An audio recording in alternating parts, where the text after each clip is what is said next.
Olá, estamos de volta com o Planeta SPM para falar sobre os riscos da profissão de jornalista.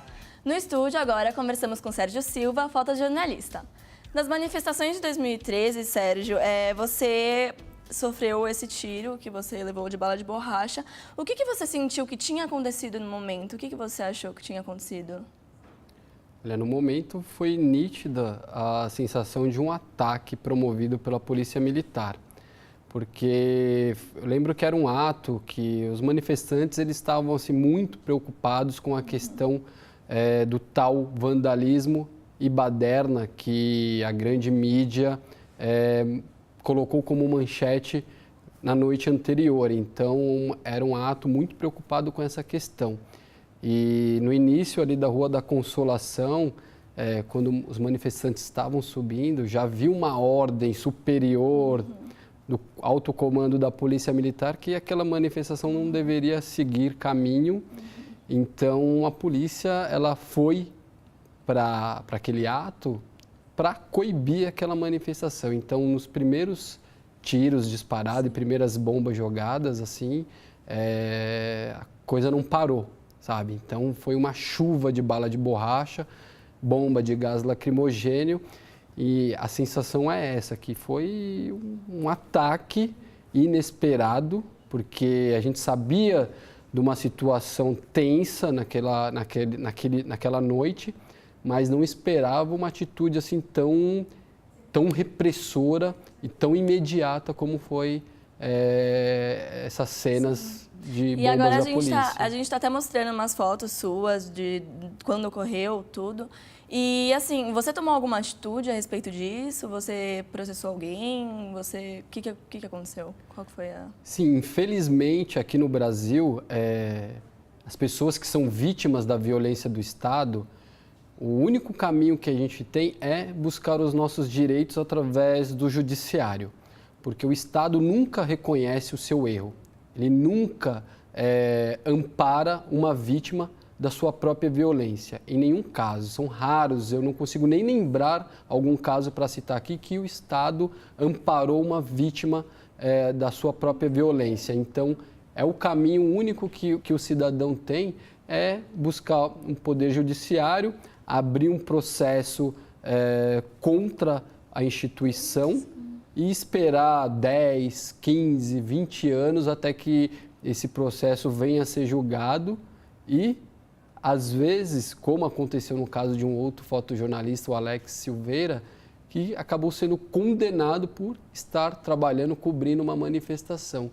Então, esse é o único caminho e às vezes a gente não sabe se é o caminho que, de fato, vai fazer justiça pela violência que a gente sofreu.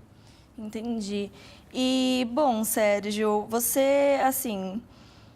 como foi o seu trabalho depois de tudo isso? Você conseguiu voltar para a rua? Agora você está trabalhando na ponte, como você havia dito para nós. Mas você ficou um tempo receoso de voltar? Como foi? Sim, Gabriela, foi muito difícil assim, para mim retornar para a rua. Eu fiquei 4 meses assim, ainda passando por uma série de cirurgias, cuidado médico, físico e emocional. Então, foi muito difícil voltar para a rua. E quando eu voltei para a rua, 4 meses depois, não foi para trabalhar. Foi para pegar um ônibus da minha casa e ir para uma consulta médica. Então, demorou muito esse processo. E fora a questão de uma readaptação à minha deficiência visual, né? Que eu me tornei um deficiente visual. Então, todo o meu processo de locomoção, de caminhar, mudou completamente, sabe? O modo como eu me comporto na rua mudou. Então, primeiro eu tinha que aprender isso, como me portar socialmente, de novo, dentro de uma cidade tão caótica como São Paulo. E como jornalista, você sentiu que seu comportamento mudou também? Sim, mudou. E a primeira grande mudança foi receio de cobrir conflitos, né? Como eu lhe disse numa resposta anterior, a dificuldade aumenta o seu interesse e a tua coragem para continuar trabalhando. Mas o início, o pontapé inicial para que isso comece a caminhar, é temeroso. É temeroso porque você não sabe o que pode acontecer. Eu vou te dar um exemplo, por exemplo, eu fui cobrir um ato do movimento de ocupação e luta por moradia, aqui no centro de São Paulo. E, assim, isso aconteceu esse ano. Então, 1 ano e meio depois é que eu me deparei com uma situação de um policial militar segurando novamente a mesma arma que disparou a bala de borracha e me cegou, apontando na minha direção. Tudo volta à tona, né, nessa situação. Voltou tudo à tona, o medo, a dor, o sofrimento que eu passei ao longo desses últimos 2 anos. Então, uma situação ali que, assim, é puro medo, você não sabe como lidar.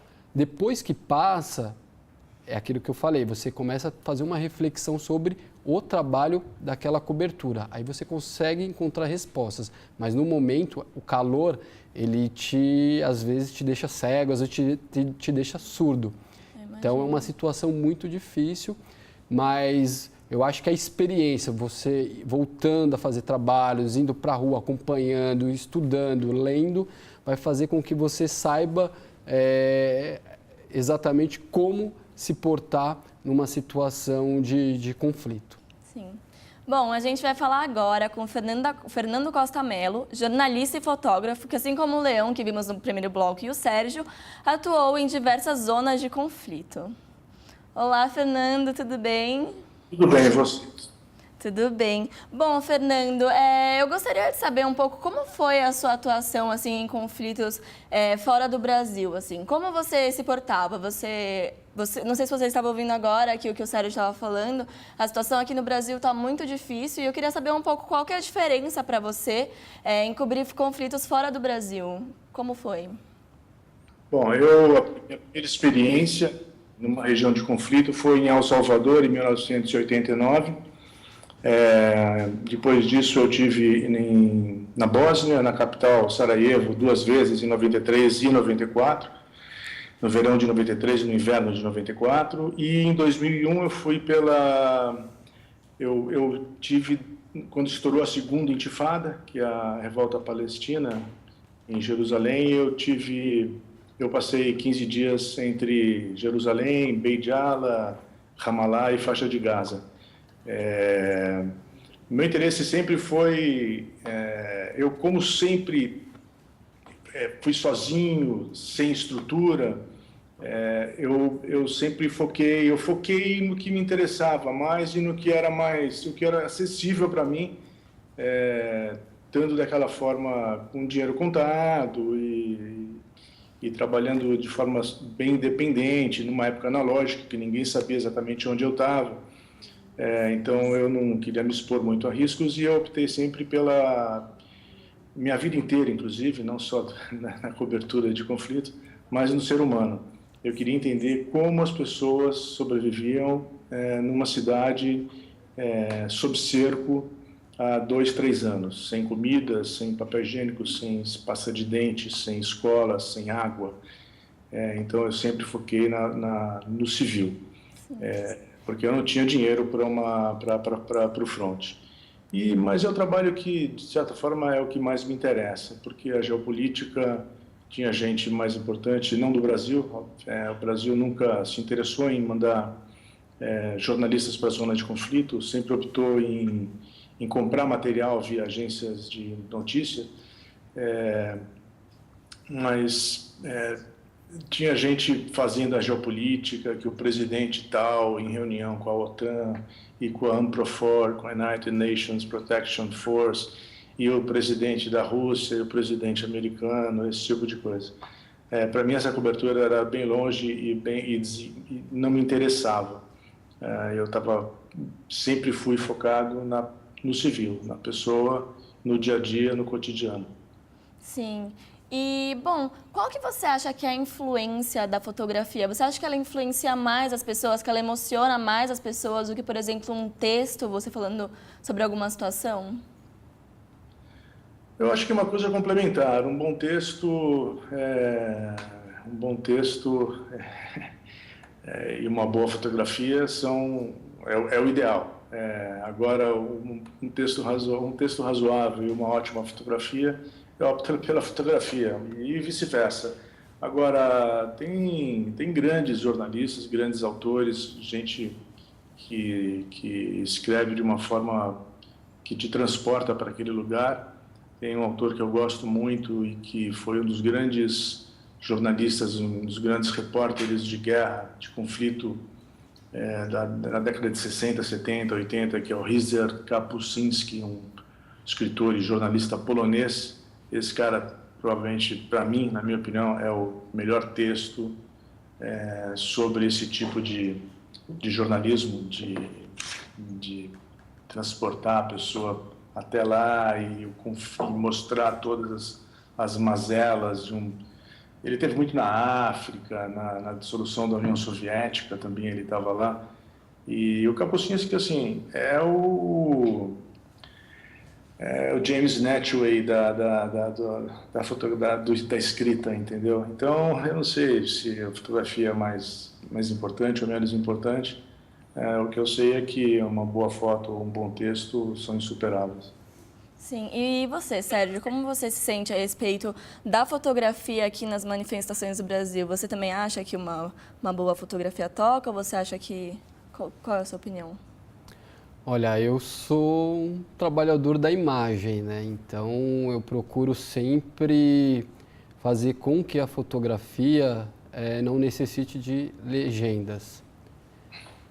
Porém, nós vemos hoje, principalmente por conta desse debate muito grande que existe entre mídias, que o texto hoje no Brasil ele tem uma relevância muito maior, até porque a fotografia no Brasil,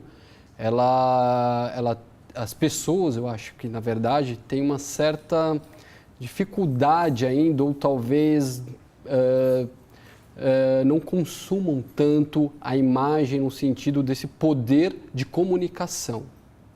A imagem... Sim, Sérgio, desculpa te interromper, mas o texto sempre teve uma força maior do que a imagem, infelizmente, e eu não concordo. Tanto que até a criação no Brasil isso, né, até a criação do jornal Última Hora, o fotógrafo era um cidadão de segunda classe na redação. O repórter saía e falava assim, quem que é o meu fotógrafo? Quem é o cara que vai sair comigo? Era o meu fotógrafo, né? Então era o profissional de segunda linha, mas isso é um mérito de Samuel Weiner, de ter levado o fotógrafo e o fotógrafo nem assinava as fotos, né, até então. Então Samuel foi o cara que assinou a foto e que trouxe a fotografia, inclusive, para a primeira página. Naquela época, mais uma fotografia voltada ao futebol, assim, e à política, né? Não, mas a guerra também, teve muita, naquela época, Vietnã, teve muita guerra na primeira página do Última Hora também. Sim, eu concordo com você, até um processo um pouco histórico da própria fotografia, de que ela era considerada secundarista na comunicação. Mas eu, como amante da fotografia e da imagem, assim, sei lá, vou estudar, né? Eu estudo ainda muitos fotógrafos históricos que nós tivemos e, sei lá, por exemplo, a gente vai pegar um Robert Capa para ver as imagens, assim, eu posso passar horas vendo as imagens dele e entender que ele estava contando uma história de uma guerra que ele viveu, sem a necessidade de um texto complementar. Mas eu concordo plenamente com você, de que o texto, historicamente, ele tem um poder muito maior. E não tem mais, né? Teve.